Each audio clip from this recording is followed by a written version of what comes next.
जय श्री कृष्ण। आप सभी देशवासियों को, आस्था के दर्शकों को गणेश उत्सव की बहुत बहुत मंगल कामनाएं।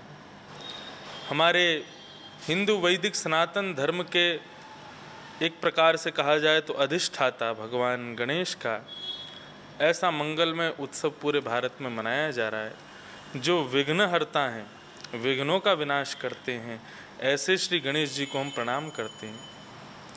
बंधुओं, जब देवता और दैत्यों के बीच में अमृत को लेकर के युद्ध होने लगा और जब उस समय पर मंदिराचल पर्वत का मंथन करके 14 रत्नों को समुद्र से प्रकट किया गया, उस समय की एक घटना बताई जाती है कि जैसे ही मंदिराचल पर्वत को बासुकी नाग से लपेट करके एक तरफ देवता और दूसरी तरफ दैत्यों ने जैसे ही उसका मंथन करना प्रारंभ किया तो मंदिराचल पर्वत पृथ्वी में धंस गया, समुद्र के भीतर प्रवेश कर गया।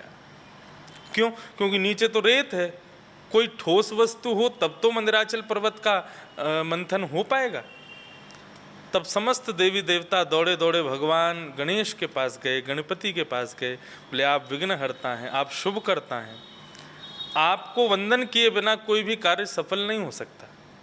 आप कृपा करके इस मंगल में समुद्र मंथन के कार्य में आप विघ्नों को दूर कीजिए।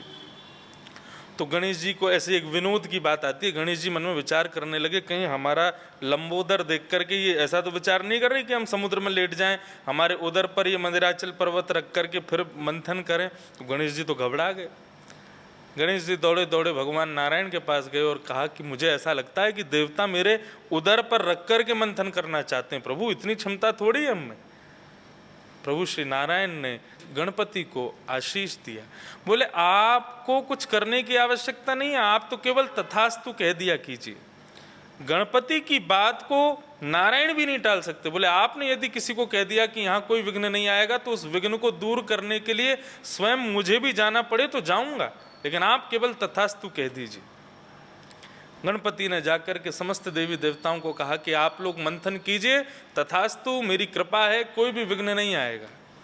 गणपति की आज्ञा लेकर के जैसे ही देवी देवता पुनः लौट करके समस्त दैत्यों के साथ समुद्र मंथन के लिए पहुँचे, यहाँ नारायण ने गणपति की बात को सिद्ध करने के लिए कच्छप रूप धारण किया, समुद्र में प्रवेश करके मंदिराचल पर्वत को अपनी पीठ पर धारण कर लिया।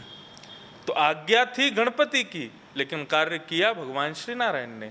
ऐसे गणपति जिनकी आज्ञा को भगवान नारायण भी नहीं टालते, ऐसे गणपति के मंगलमय उत्सव को पूरा भारतवर्ष मना रहा है। मैं आप सभी लोगों को इस मंगलमय उत्सव की भूरी भूरी बधाई देता हूँ। आस्था के समस्त दर्शकों को बहुत बहुत शुभकामनाएं देता हूँ। जय गणेश, जय श्री कृष्ण।